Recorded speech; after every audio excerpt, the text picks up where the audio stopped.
Um corpo em decomposição, atualmente não identificado, foi encontrado em um carro em Los Angeles. E a quem esse carro estava registrado? A um cantor famoso. Trazemos o detetive Eric Barnes para analisar o que pode surgir da investigação e no que devemos nos atentar. Bem-vindo ao Sidebar da Law and Crime. Sou Jesse Weber. Já ouviu falar de Davi? Ele assina como D4, cantor de 20 anos, com singles como Runaway, Life's a Dream, Here With Me, Feel It e Romantic Homicide. Você entra no canal dele no YouTube, ele tem mais de 2 milhões de inscritos. Ele tem mais de 3,5 milhões de seguidores no TikTok, 2 milhões no Instagram e bilhões de streams no Spotify. Durante a turnê mundial, Withered encontraram um corpo em decomposição em um Tesla, registrado no nome dele em Los Angeles. Sim, foi encontrado em um pátio de apreensão. Para ser mais específico, isso aconteceu na segunda-feira. Também não era a manchete que eu imaginava para essa semana. Segundo a polícia, as autoridades foram acionadas para o pátio de reboque Hollywood Tow. E eles foram chamados pelos funcionários do pátio devido ao que eles disseram ser um cheiro forte vindo de um veículo. O Departamento de Polícia de Los Angeles respondeu antes das 12h30. Eles abriram o porta-malas dianteiro e encontraram esse corpo enrolado em um saco. De acordo com a NBC, as autoridades informaram que esses restos humanos não estavam intactos e que ainda não houve uma identificação positiva, sendo que a decomposição dessa vítima é um grande problema aqui. Na verdade, a KTLA já havia informado que o Instituto Médico Legal do Condado de Los Angeles chegou ao local e nem sequer conseguiu determinar o gênero dessa pessoa. No entanto, houve atualização. Segundo a TMZ, ontem à noite, o escritório registrou a vítima como mulher, com 1,55 metros de altura e 32 quilogramas. Essa pessoa tem cabelo preto ondulado e, aparentemente, tem uma tatuagem no dedo indicador direito que diz "Shh". Aparentemente, ela estava usando um top tomara que caia, leggings pretas, um brinco de metal e uma pulseira de corrente de metal em forma de W. No entanto, de acordo com a TMZ, para ser mais específico, não há uma conclusão definitiva sobre idade, gênero ou causa da morte. As autoridades tratam como investigação de morte. Um porta-voz do cantor, cujo nome verdadeiro é David Anthony Burke, disse à NBC News que ele foi informado sobre o ocorrido. Apesar de ainda estar em turnê, ele coopera totalmente com as autoridades. Agora, vamos abordar as possíveis consequências legais, mas preciso dizer que o cantor pode já enfrentar impactos econômicos. Talvez não. Quero dizer, houve relatos de que o show dele na noite passada, vamos falar sobre isso, estava lotado. Tinha muita gente lá em Minneapolis, mas o TMZ informou que a marca de roupas Hollister não está mais destacando ele no site deles, onde ele vinha modelando diferentes peças para eles. Então aparentemente, ele foi removido após essa notícia. Então eu quero chamar agora o detetive Eric Barnes para tentar entender o que está acontecendo. Detetive, muito obrigado por participar. Então, antes de tudo, nada indica que Davi foi levado ou que ele teve que cancelar sua turnê. Isso te diz que, neste momento, os investigadores não acham que ele realmente esteja envolvido com esse corpo encontrado morto? Bem, sabe, Jesse, sempre que há uma investigação de morte, os detetives de homicídios vão tratar como se fosse um assassinato. Dessa forma, muitas vezes você consegue reduzir o escopo e trata todas as evidências como se houvesse crime envolvido. E eu acho que, nesse caso em particular, uma das coisas intrigantes é o fato de haver muito pouca informação conhecida. Então, como detetive, você precisa garantir que está com tudo organizado antes de começar a agir e traçar estratégias. Só quero dizer, eles não ligaram para ele, né? Ele está em turnê. E acabou de se apresentar, acho que no Fillmore, ontem à noite em Minneapolis. Ele passou o fim de semana em Chicago e hoje para em Kansas City. Na verdade, aliás, a última data dele nos Estados Unidos da América está marcada para Los Angeles em 20 de setembro. Ele planeja fazer mais shows na Europa, Reino Unido e Irlanda. Será que vão deixá-lo ir ou só esperam ele voltar para Los Angeles? Se fosse urgente o suficiente, quero dizer, não haveria algum tipo de ação? Acho que neste ponto da investigação, a prioridade definitivamente vai ser identificar o falecido. Depois que você conseguir uma identificação positiva dessa pessoa, aí você pode começar a investigar o que pode ter acontecido com ela. De modo geral, você sempre verifica quem é o proprietário registrado do veículo. Você sabe quem é. Você sabe quem ele é, que está em turnê. Provavelmente você verifica se já contataram ele e a equipe por telefone para saber a da agenda recente e principalmente quem estava com o veículo dele. Vamos acompanhar essa história de perto. Agradeço ao nosso patrocinador, Morgan & Morgan, por viabilizar isso. Essa é a maior firma de advocacia de lesões dos Estados Unidos da América, com mais de 1.000 advogados. Eles são grandes, porque ganham muito. Eles já recuperaram mais de 25 bilhões de dólares para mais de 500 mil clientes. Pensa nisso. Recentemente, um cliente na Flórida recebeu 12 milhões de dólares americanos após oferta inicial de dólares americanos 350 mil da seguradora. Na Pensilvânia, um cliente recebeu 26 milhões de dólares americanos, 40 vezes a oferta de 650 mil dólares americanos da seguradora. Na Pensilvânia, um cliente recebeu 29 milhões de dólares após oferta inicial de 500 mil. Mesmo que ache que seu caso não valha milhões, por que não abrir um processo e lutar pelo que merece? Morgan & Morgan, eles tornam tudo tão simples. Você pode abrir um processo pelo seu celular em apenas 8 cliques. Se você se machucou, abra um processo em fortepeople.com/LC Sidebar, clicando no link ou escaneando o QR na tela. Esse Tesla 2023, com placas do Texas, está registrado no nome dele. Ele foi apreendido após alegarem que estava abandonado nas colinas de Hollywood. A Rolling Stone informou que isso foi na área nobre de Bird Streets. O capitão do Departamento de Polícia de Los Angeles, Roberto Peters, disse: "Fomos notificados hoje cedo e o carro está aqui há dias. Segundo as reportagens, pode ter sido até 5 dias. Se for verdade, o que isso te diz? Quero dizer, como alguém pode se livrar de um corpo nessa área, esperar o carro ser apreendido? Isso levanta várias perguntas, certo? Eles queriam que o carro fosse apreendido? Era como se eu fosse feito de perguntas, mas pensar no corpo sendo achado nesse carro, nesse bairro importante de Los Angeles, é tão estranho." Com certeza é. E você sabe, né, imediatamente você tem que analisar o que aconteceu naquele veículo. Você começa a fazer vários testes físicos para tentar coletar qualquer tipo de evidência de DNA que possa ter sido deixada por ali, só para ver se havia algum sinal de crime. Mas também você tem que ter em mente que o carro pode ser apenas um local secundário, que pode ter havido um incidente que levou até o veículo. E, obviamente, como o veículo é móvel, né, fica difícil rastrear onde esse incidente começou. Como analisam o carro?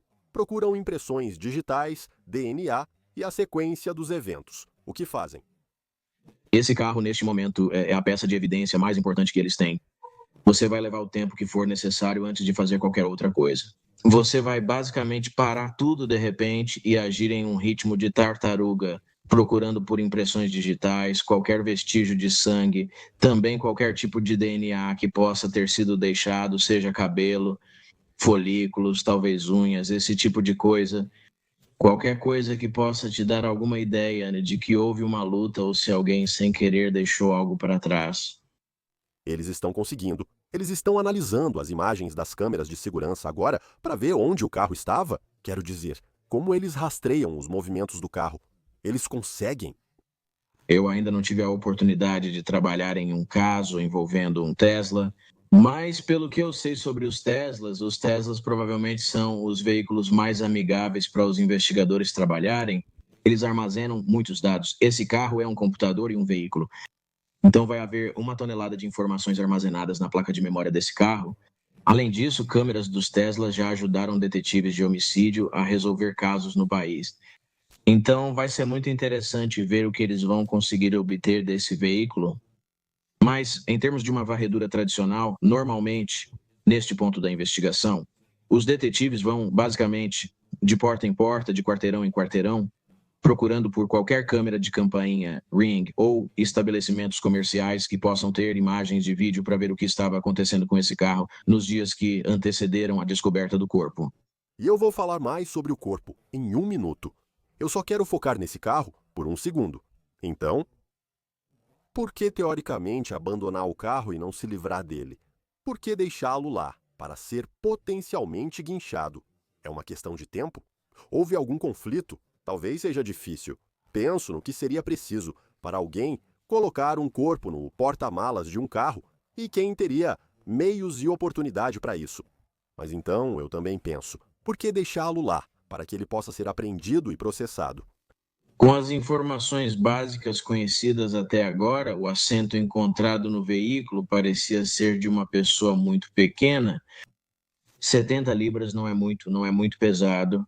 Além disso, você está considerando a possibilidade de uma pessoa ser capaz de mover o corpo e colocá-lo dentro do porta-malas. E também tinha o aspecto do saco plástico.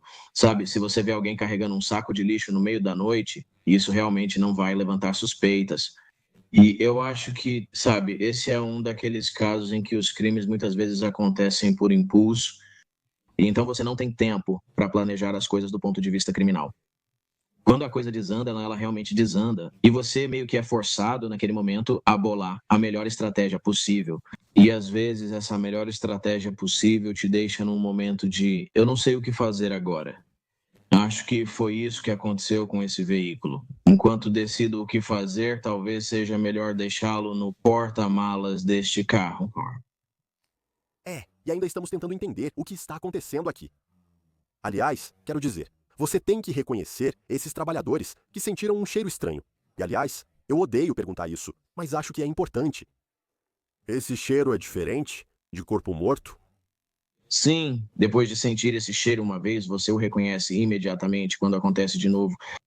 Não digo que soubessem o que era, mas sentiram um cheiro e acharam que havia problema ali. Vamos conversar sobre essa vítima. Aliás, voltando à ideia, antes de falarmos da vítima, se o carro ficou nesse estado de decomposição por 5 dias, isso também nos dá uma linha do tempo, certo? Quero dizer, isso pode dizer algo sobre a sequência dos acontecimentos. Sim, há muitos fatores que influenciam a decomposição. Você sabe, o clima, o nível de umidade, obviamente o fato de, você sabe, a época do ano em que estamos, o clima pode realmente acelerar a decomposição. Então, embora haja momentos em que isso pode ajudar, existem muitos fatores diferentes que podem influenciar essa análise. Só para esclarecer, ao ouvir que o corpo não estava intacto, quer dizer que estava mutilado. Isso significa que foi cortado de alguma forma, picado? Isso dá a indicação de que houve alguma interferência, que foi mexido de uma forma ou de outra. Sabe, quando ouvi isso, a primeira coisa que pensei foi, eles não necessariamente chegaram à conclusão de que tinha sido mutilado, mas também já estive em cenas de crime onde níveis avançados de decomposição também podem fazer com que o corpo se desfaça. Essa também era uma teoria que pode ser considerada. Fale sobre a identificação da vítima. Já mencionei isso. Para mim, a tatuagem e as joias são muito importantes. O que os investigadores fazem com isso para tentar descobrir quem é essa pessoa? Quero dizer, obviamente isso está sendo divulgado, então talvez alguém que conheça, alguém que tenha esse tipo de tatuagem junto com essas joias, apareça. Mas além disso, o que os investigadores fazem? Neste momento, a mídia será sua maior aliada para identificar a vítima. Acho que a tatuagem é muito distinta. Então, se houver pessoas que conhecem alguém com uma tatuagem assim, isso vai chamar a atenção. Com sorte, elas contatam o Departamento de Polícia de Los Angeles. Além disso, acredito que, como detetive, enquanto espera a mídia fazer conexões, você pesquisa seus bancos de dados por boletins ou registros de alguém com esse tipo de tatuagem. Quer dizer, e você nem sabe se essa pessoa fez a tatuagem em Los Angeles, mas você vai até estúdios de tatuagem e pergunta: você já fez uma tatuagem como essa? Também não sei onde as joias foram compradas. Será que eles vão até a Fornecedores tentam descobrir onde a pessoa pode ter comprado algo. Quero dizer, pode parecer uma tarefa assustadora, impossível, porque você simplesmente não sabe. Certo, então você considera todas as possibilidades. Acho que a prioridade desses investigadores é identificar essa jovem ou conseguir determinar quem ela é. Depois que você descobre quem ela é, pode tentar saber onde ela estava e com quem deveria estar. Acho que isso trará mais respostas e possibilidades para seus investigadores. Impressões digitais ou DNA ajudam na identificação de vítimas em decomposição. Sim, tem. Neste ponto da investigação, acho que depende apenas do nível de decomposição. Mas você precisa ter muito cuidado porque as impressões digitais também podem desaparecer. Então, eles também consideram muito importante, né? Se houver um alto nível de decomposição, eles vão focar nos registros dentários. Com sorte, haverá algo em que eles possam se apoiar, que se as mãos estiverem decompostas, os dentes devem estar intactos. Com sorte, isso vai ajudá-los a seguir o caminho certo. Isso também não te diz algo, se essa informação for verdadeira, que usar essas roupas, usar essas joias, ter esse identificador no dedo, e eu odeio dizer isso, mas um assassino profissional não teria deixado essas marcas de identificação, muito menos provavelmente deixado um corpo em um carro para ser encontrado. Mas isso não te diz algo sobre quem pode ter feito isso? Como você disse, eu acho que há muitas coisas que, se alguém tivesse tempo para pensar nas circunstâncias e planejar um pouco melhor, se esse fosse o caso aqui, essa pessoa não cometeria esses erros.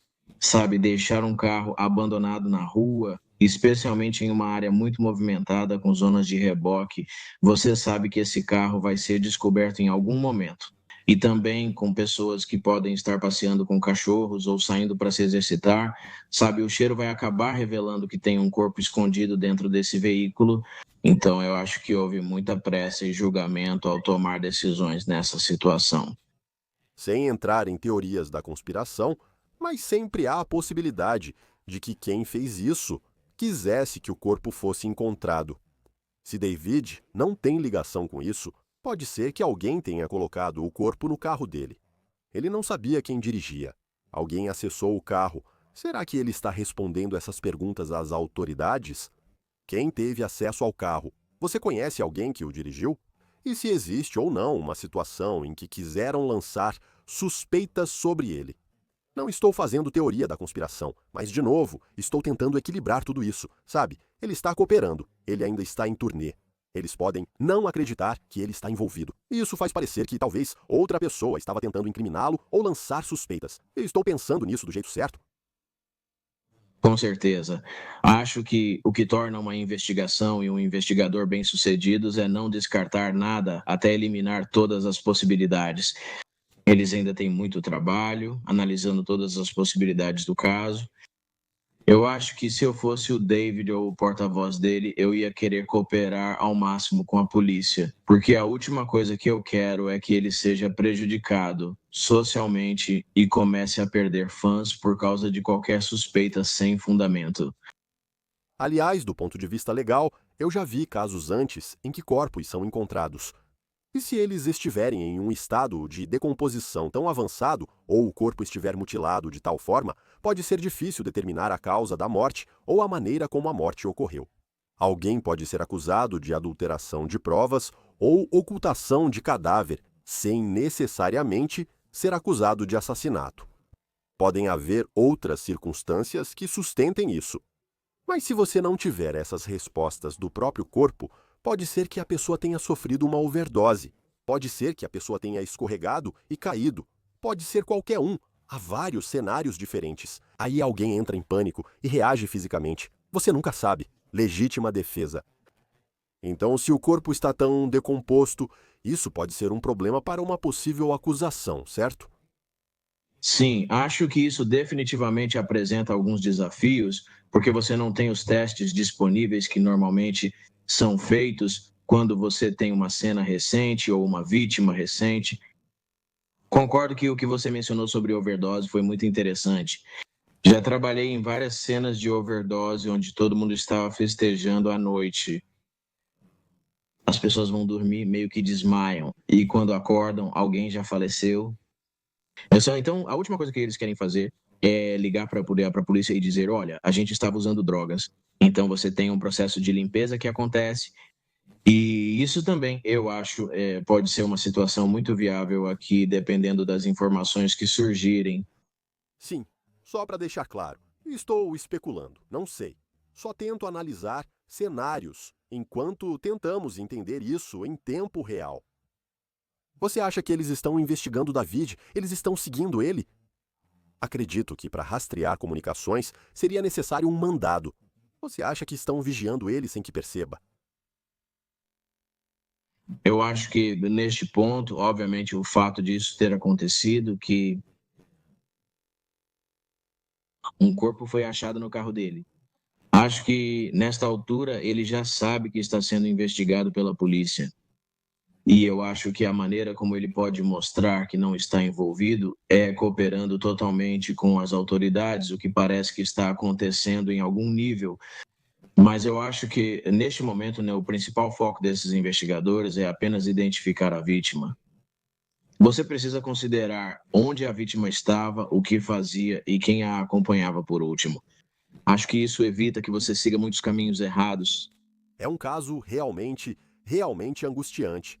Está evoluindo muito rapidamente. Então, espero que consigam fazer uma identificação. Espero que a gente consiga algumas respostas e vamos ficar de olho nisso. Detetive Eric Barnes, muito obrigado por dedicar seu tempo. Foi bom ver você. Obrigado, Jessa. Muito bem, pessoal. Isso é tudo que temos para vocês agora aqui no Sidebar. Muito obrigado por nos acompanhar. Inscreva-se no YouTube, Apple Podcasts, Spotify ou onde ouvir seu podcast. Eu sou o Jesse Weber. Você pode me seguir no Instagram ou no X. Até a próxima.